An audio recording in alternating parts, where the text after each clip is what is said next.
How many of you have that song memorized? Yeah.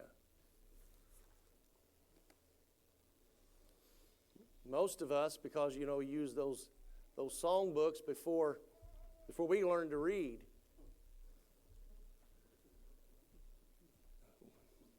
We had the whole song book memorized by the time we finally learned to read.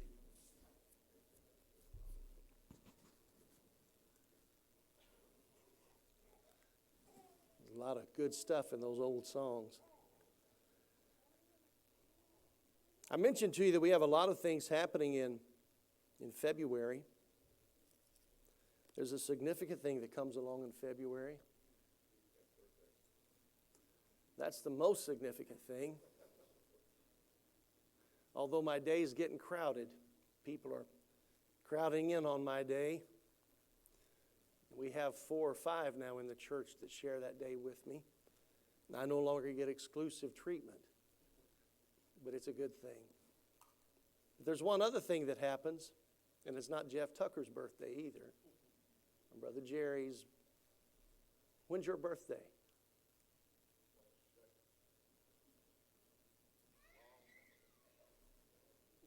A long time ago. You're acting like you don't know. February 14th, what is it? Valentine's Day. How many of you already made plans?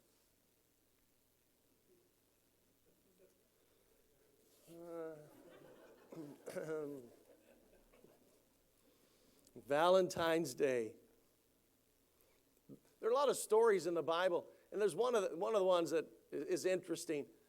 It's in the Song of Solomon, by the way. We don't read that very often because it has a lot of word pictures, and some of them are a little difficult to really figure out what the spiritual application is, but there are those there. But there's one of those stories where the young lady has gone to bed, and it's night, obviously.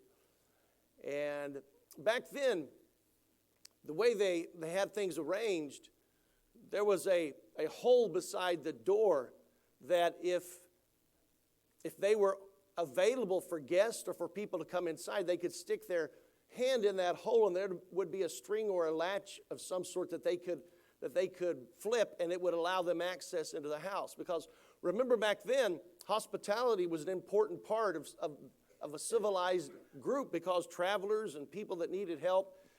But when they wanted to secure the house and they wanted everybody to know that no guests or no visitors are allowed, you could put your hand in that hole, but you could not access the latch or the connection. And so this lady has gone to bed, and she's already taken her bath, and the last thing that she has done is washed her feet. Now, there's a lot of parallels here, and it's hard for a preacher just to talk about this and move on, because when Jesus washed the disciples' feet, it was in this kind of culture, and it really meant this is the final act of cleansing here, because you take your bath, but then you walk on the dirty floor, and you get to your bed, and it's there that at the nighttime ritual they would clean their feet, and the ladies would rub this stuff on them, kind of like they still do. They think it's a new thing, but it's been around for a long, long time. And this lady had done that. And so when she hears the voice of her lover at the gate, she gets upset. And you can read her story, and she says, I've already washed my feet. How can I get them dirty again? I've gone to bed. And somehow she hears his hand moving inside the hole by the door, and he realizes that she has taken away his ability to come inside. And all of a sudden that dawns on her that the one she loves is at the gate. And when he reaches inside, he knows that she has said, I don't want you around today. And so she jumps out of bed, hurriedly runs outside, and he's already gone. And she goes running through the streets trying to find him. And the Bible talks about it, and it says that her hair's wet with the dew of the night, and the watchmen think that she's a streetwalker, so they beat her, and she keeps running through the night looking for her lover. And it says that she cries out to the people who were listening, have you seen him? Have you seen him? And then she says this, the way it's translated in the King James. If you find him, tell him that I am sick of love.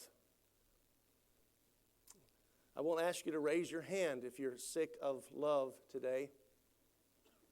I think Hank Williams wrote a song about that. Is he the one that loves sick blues? Or, yeah. There's a lot of interpretations about love. And we talk about love, and we don't always interpret love the way that people are talking about love. So today I'm going to talk about love, but I want to talk about it from the Word of the Lord and try to talk about it as closely as I can to how the Lord talks about love. So for the month of February, you will follow along, and except for the time where we have special guests, which will be half of those Sunday mornings, we will be talking about love that endures. Jesus loved us, and in John chapter 3, verse 16, probably the most quoted verse, God so loved the world. The love that is described there is not the love of a young man, or even perhaps the one that's described in the Song of Solomon that I just kind of rehearsed for you. It's not this deep feeling that has butterflies, but it's a spiritual commitment. It is a long-term love. Someone used this phrase many years ago, and then a preacher preached a sermon about it, and then wrote a book about it, and used the title. And the title is A Long Obedience in the Same Direction. And I wish I'd have thought of that. A long obedience in the same direction. But that's kind of what love is. A long commitment in the same direction. Love is not really the emotion that gets stirred when you see this handsome or foxy looking thing walk by. Love is a long commitment in the same direction. It's a spiritual commitment. The Lord, before he asks anything of us, displays, first of all, his willingness to do that. And we find that in the love that he's given us, not just in John 3:16, but in other places. And his love is a love that endures. Jump back with me. In the book of Genesis, we find about men being created and how we came to be here on the earth. And you keep reading, you find out about God's chosen people, the nation of Israel. We see them today as a nation, a country like ours. But it began with one man by the name of Abraham. Then he was just called Abram. And the Lord called him and said, if you will listen to me, I will make of you a great nation. There will be more children that are descendants of you than there are sand on the seashore and stars in the sky. By the way, I read just this last week, scientists have been studying, looking into the stars with the latest technology, and one of them said that he would estimate from what he saw that for every grain of sand you can find, there are 3 stars. For every grain of sand you can find, there are 3 stars. That's a whole bunch of stars. But God told Abraham, you'll have children that can't be counted, can't be numbered. Abraham didn't have children until he was an old man, and the promised son that God told him about didn't come until he was 100 years old. And just that boy. And then that boy didn't have a lot of children, but God worked through them. And finally, Abraham's grandson, Jacob, became the one that we now consider to be kind of the father of the nation of Israel, because Jacob was the one who wrestled with an angel. And when he refused to let the angel go until he got a blessing, the angel changed his name from Jacob to Israel. And so Jacob then became Israel, and the children of Jacob, the 12 sons, became the 12 tribes of Israel that we still talk about. So God promised Abraham, if you love me and you walk with me, this is going to happen. And this is going to be the blessing. And this is going to be your It's going to be your heritage and your lineage. And so these men were born to a man of faith, to great men who loved God. And so when this great fellow, Jacob, became an old man, recognized that the end of his days was coming, he felt like he needed to bring his sons together and to give his final blessing to them. These were grown men. These were adults. And so he calls them in, and he begins from the eldest to the youngest of these 12 boys to tell them, gather yourselves together, he said in Genesis chapter 49, verse 2, and hear, you sons of Jacob, and hearken unto Israel your father. And then he starts, Reuben, thou art my firstborn, my might and the beginning of my strength, the excellency of dignity, the excellency of power. What a tremendous thing to say about a man. And surely it's what you would expect, because God had told this guy's great-grandfather, Abraham, you follow me and I'll make your family a great nation. And so they have done that now through 3 generations, and this Reuben represents the beginning of the 4th. And as he stands there in this crowd of 12 brothers and his dad lying on the bed, sick, and he begins to say, you are the excellency of power. You are a tremendous man. But then the very next breath and the word out of his mouth, unstable as water, thou shalt not excel, because thou wentest up to thy father's bed. This man had an affair with one of his father's servants. And his dad says all this great stuff about him, but then he says, but you're as unstable as water, and you won't ever excel because you're undisciplined and you don't recognize and have respect for the things that are important to God. And so that was the oldest son. He then gets sons number 2 and number 3, and he says, Simeon and Levi are brethren, and instruments of cruelty are in their habitations. O my soul, come not thou into their secret, unto their assembly. Mine honor, be not thou united, for in their anger they slew a man, and in their self-will they tore down a wall. 12 sons, and the first 3. One of them, he says, you're never going to excel. The next 2, he says, I don't want to attach my name and my honor to you 2, because you can't control your anger. That's just the first 3.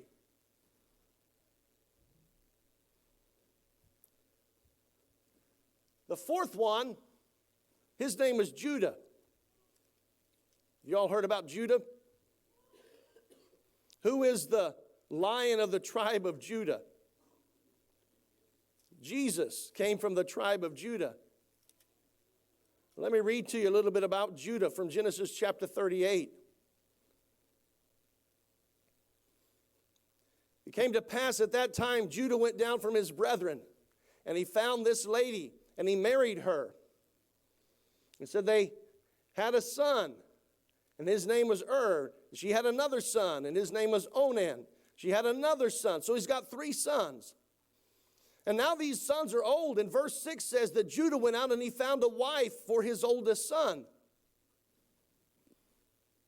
And then the very next verse.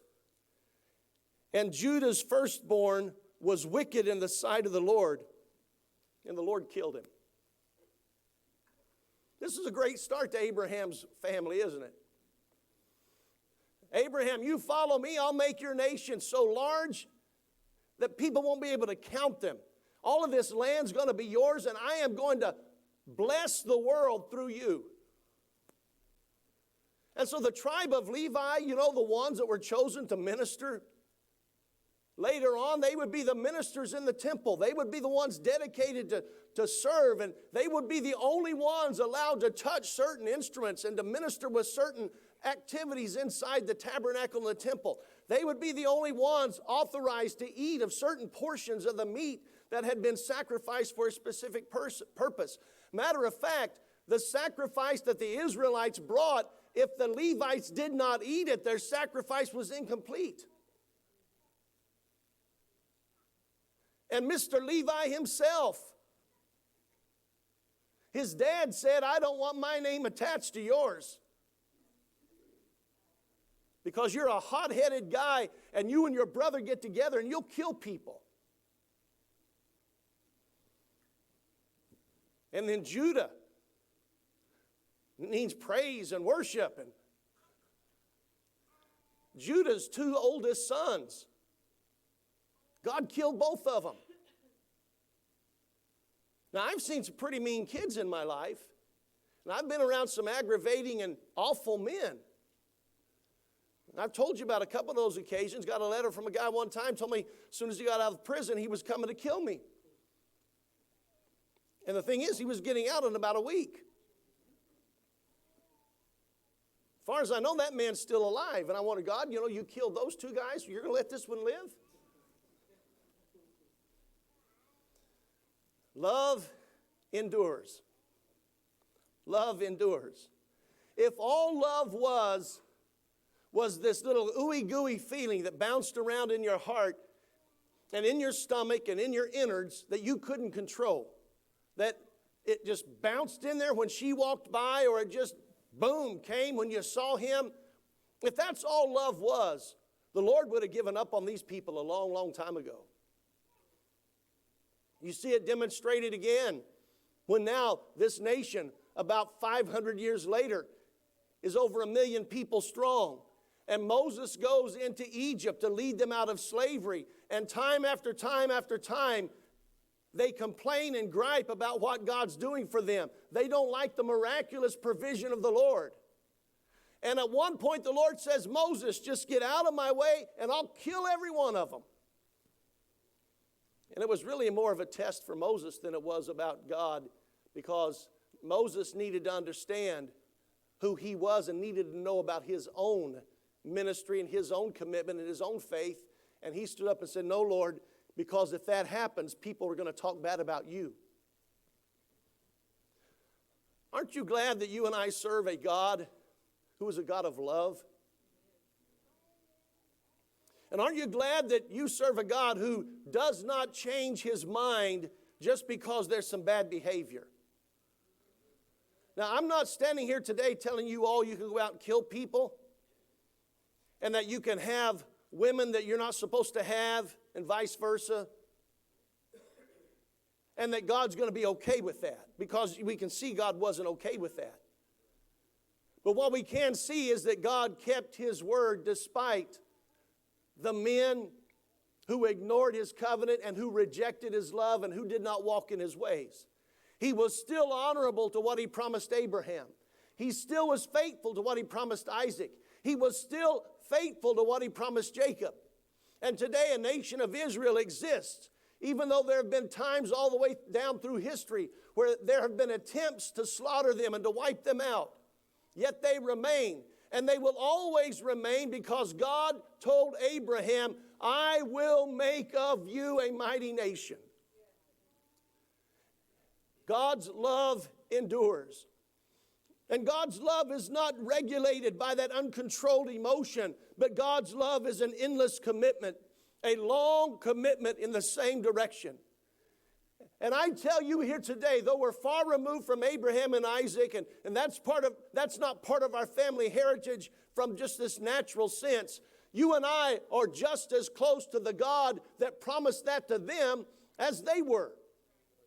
Our God has not promised you and me that we are going to have this mighty nation, but he has said that you and I can live inside of his kingdom. And he has said we could be grafted into that group of people, that we could become his, and that we could have his peace and his love and his power in our lives. And I'm here to remind you this morning, you cannot sit there on our little comfortable pews and say, well, my daddy was this and my mama was that, and this has happened in my world, and I even did something stupid. Because this same Moses that led Israel out of bondage, he himself got mad and killed a fellow. David, called a man after God's own heart, allowed the desires of his own carnal flesh to override what he knew was right. And he not only took a married woman, but he put her husband in the center of a fierce battle and ordered everybody else to withdraw from him so that he would be out there all by himself and the enemy could easily slaughter him. And yet, the Lord, it's recorded in your Bible, the Lord says, I like him. It was because when confronted with his sin, David had a contrite heart. And he asked God's forgiveness. And he allowed the Lord to work in his life, and he surrendered himself. Love endures. And I tell you here today, the love of God is stronger than anything you can push back and try to excuse yourself because what you've done overrides, overpowers the love of God. I'm here to tell you it cannot. The love of God endures. And all God needs from you to make the difference between one who will not excel because he committed sexual sins and the guy like David who excelled even though he did the same thing. The difference is heart and attitude. Moses killed a guy, so did Simeon and Levi. What's the difference? You have a man whose heart was still open to God, and you have those who apparently didn't even seek nor care to find God's forgiveness. Love endures. Love endures. Because you see, time has passed and centuries have gone by. And the book of Hebrews talks about Abraham being the father of the faithful, and there's other scriptures that talk about Abraham and his family and how we can be grafted into that family. And so now the church that you and I have the privilege to be part of, that God who looked over their sins and the God who did not let their evil keep him from fulfilling his promises, walks in this room today. And he touches each of our lives and our hearts. And he's not waiting for us to stand up and read to him a record of perfection, showing that we've never made a mistake, we've never messed up, we've never been angry, we've never had bad feelings toward others, we've never, we've been Mr. and Miss Pure. And God's not looking for that kind of record this morning. God's just looking to see if you've got a heart that will meld itself into his love and will go with him in the same direction he's going. And you read about it in Ephesians chapter 3. We've been stuck in this book for quite a while. This is a powerful book, folks. Ephesians chapter 3. I better look at a note or I'll be preaching next week's sermon.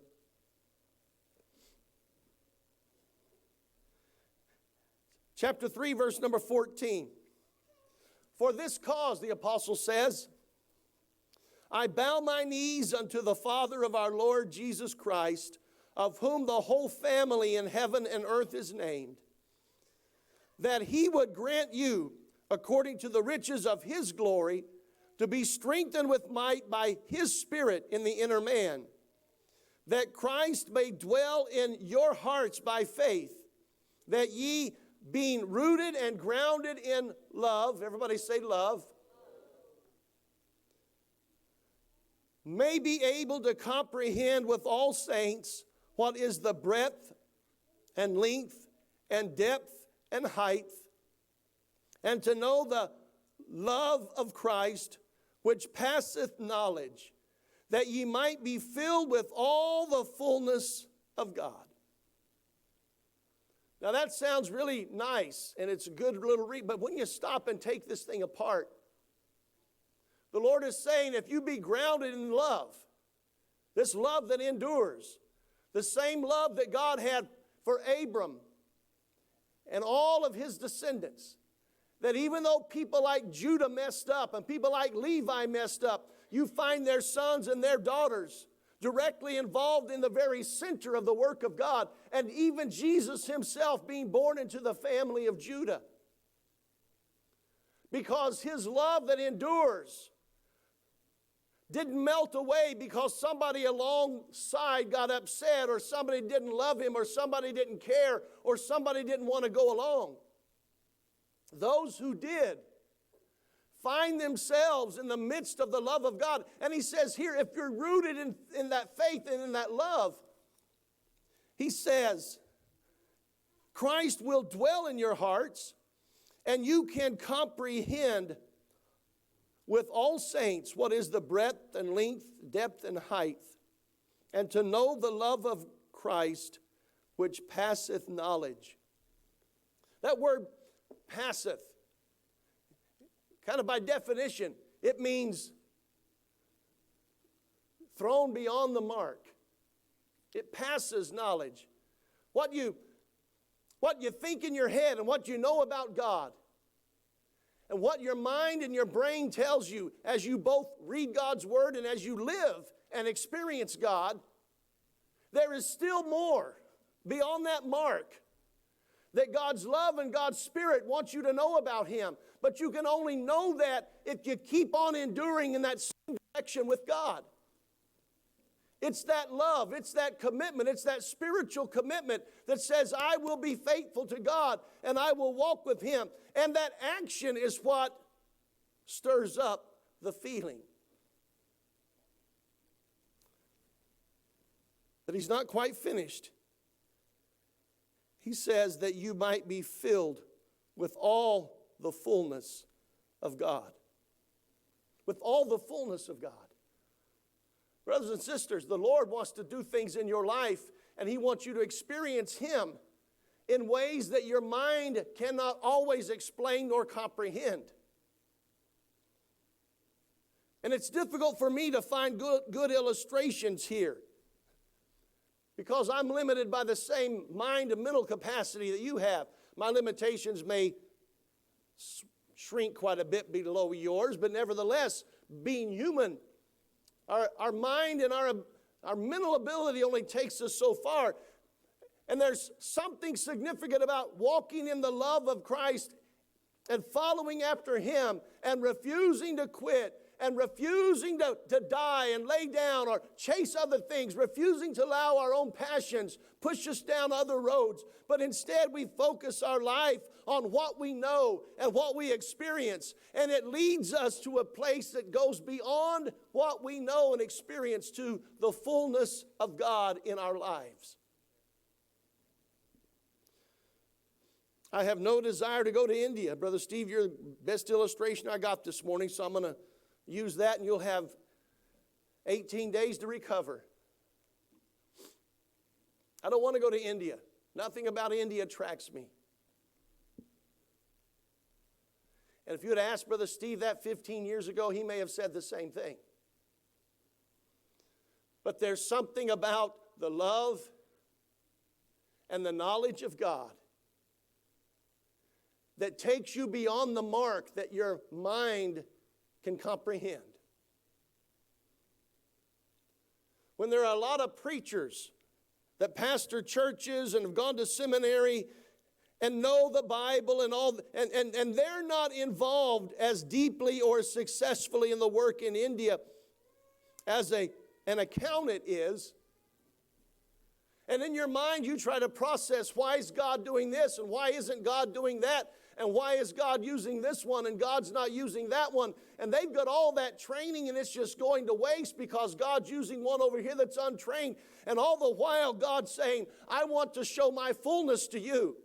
But you only get it in love. And you only get it when you walk with me in love long enough to realize that I can do things far beyond the mark and the mental markers and the intellectual markers that you set up as being the limits.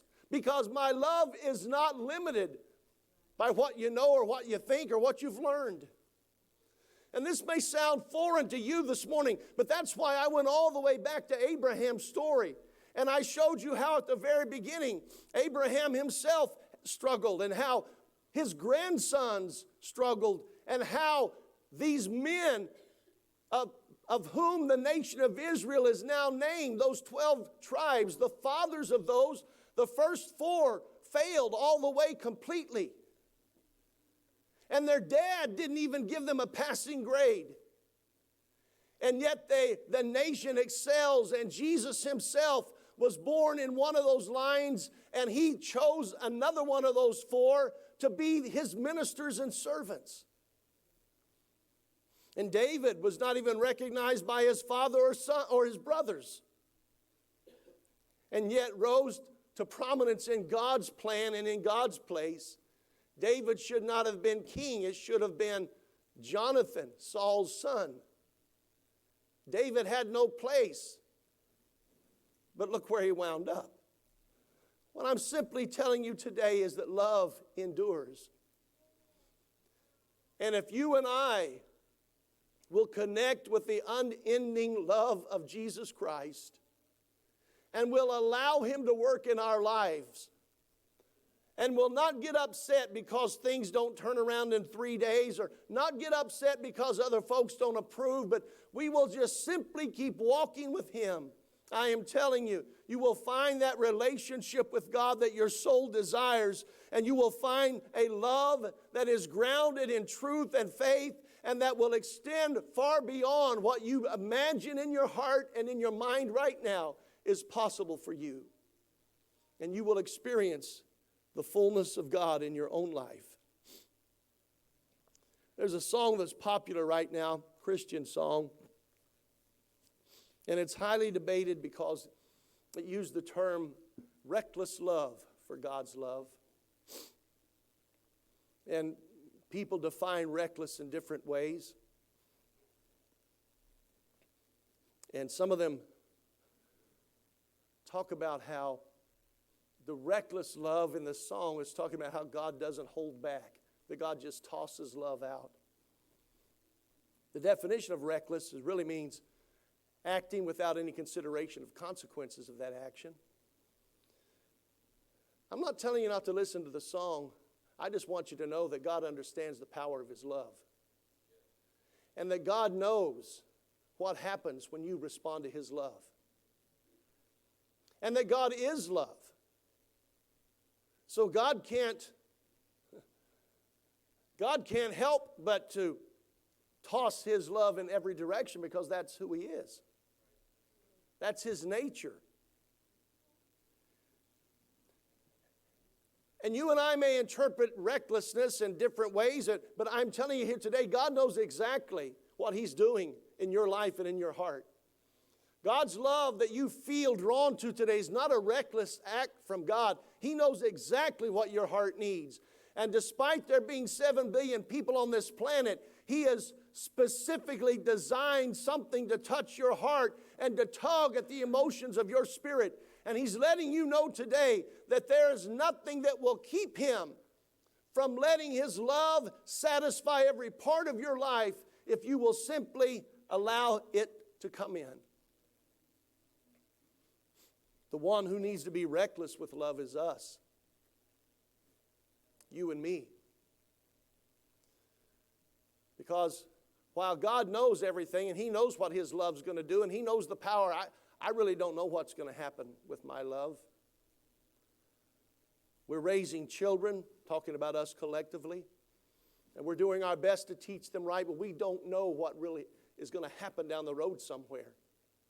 So we're recklessly piling as much love on them as we can. Because we don't know what the consequences of all that's going to be like God does, but we're giving them as much as we can.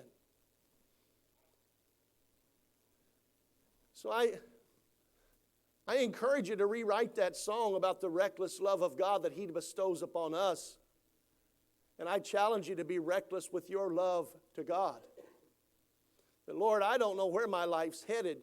I know what my plans are, and I know what I hope to do, but I don't know what trouble awaits me. I don't know what great successes will be there. I don't know what job offers I'm going to get. I don't know what jobs I'll lose. I don't know what my children will attain. I don't know what they might fall prey to. I don't know what health I'm going to have or what my parents may come. I don't know any of that, Lord, but I know that you have loved me.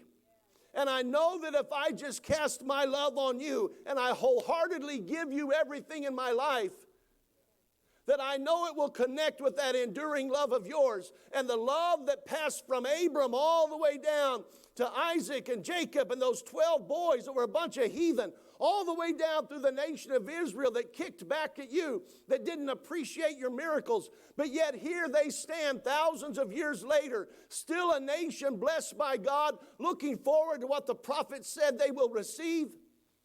And the church that you promised has now been born, and for 2,000 years it has existed, and we have witnessed men and women being touched and blessed and changed by it. Lord, I throw my love on you. I recklessly give my life to you. Wherever you lead me, whatever you want from me, my praise, my worship, my walk, my life, everything I do, Lord, I am going to love you and be rooted in that love because I want your fullness in my life. I want your fullness in my life. My final thing to you today with that reckless love, it can't be just a off-the-cuff decision. It can't be one of those moments where you love now, but then you don't in a minute. I almost got through this sermon without a grandchild story. But you know how those little ones are? They see stuff and they want it. And you can try to do the no thing. And sometimes that's necessary, but you know, they're pretty easy to distract. If you just show them something shiny or something they like over here, when they're going to what you don't want them to touch, sometimes you can easily distract them. And if we're not careful, we become like that in our love. We become distracted by something else. This becomes old and it didn't do real quickly. May our love be as enduring as God's.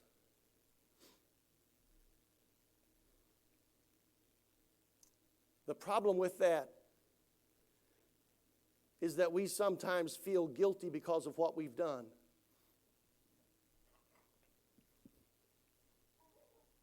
What we've failed to realize is the greatest display of our love for someone is when we realize we have hurt them and it bothers us enough that we go to them and make it right.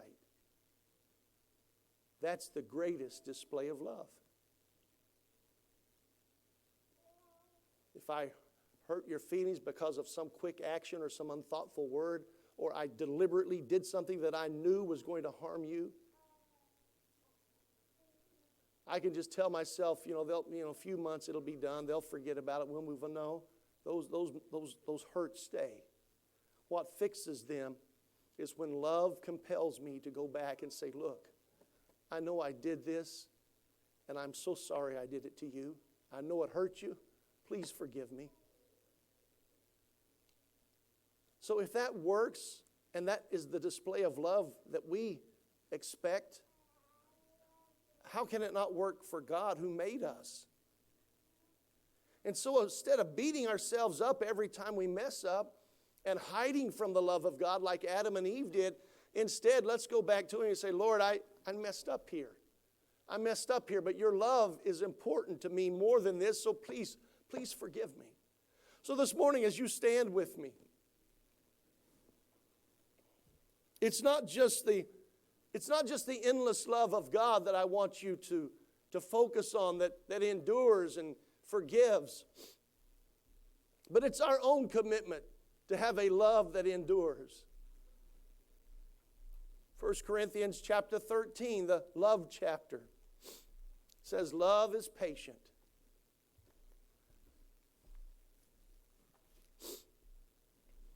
Valentine's Day. Valentine's Day is the day that we measure everybody's love toward us.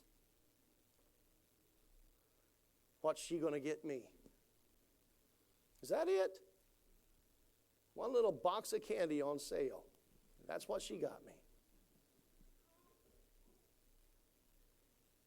Far too often, we read 1 Corinthians 13 as a measure of how much you love me. But this morning, I think it would be good if we read it, how much do I love God? Love is patient. Love is not easily upset. So God, you may not move as quickly as I want. And you may not fix my world up just the way I'd like it. But I'm going to give you time because I know that your promises are true. I'm going to be patient, Lord, as you work in my life. And the little things that come along, people say things, people act in ways, or I don't feel it.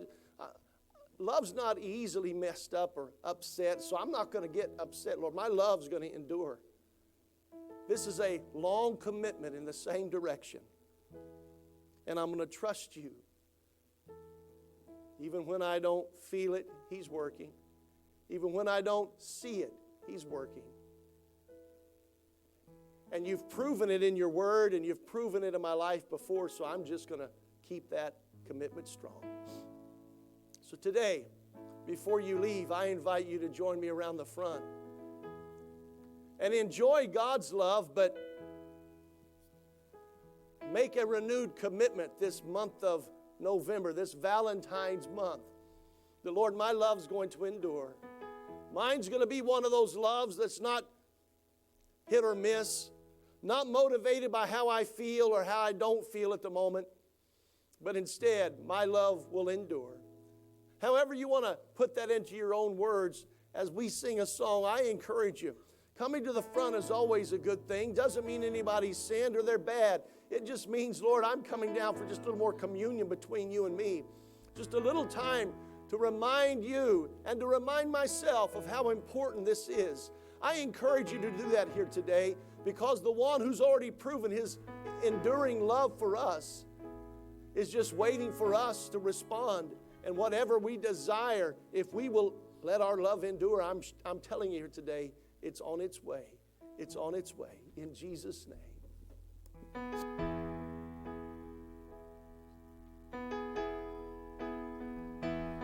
I call on your name, you answer. When I fall, you are there by my side. You deliver me out of darkness. Now I stand in the hope of new life. By grace I'm free, you've rescued me. Now all I am is yours. I found a love greater than life itself. I found a hope stronger and nothing compares. I once was lost, now I'm alive in you. Just close your eyes for a bit today.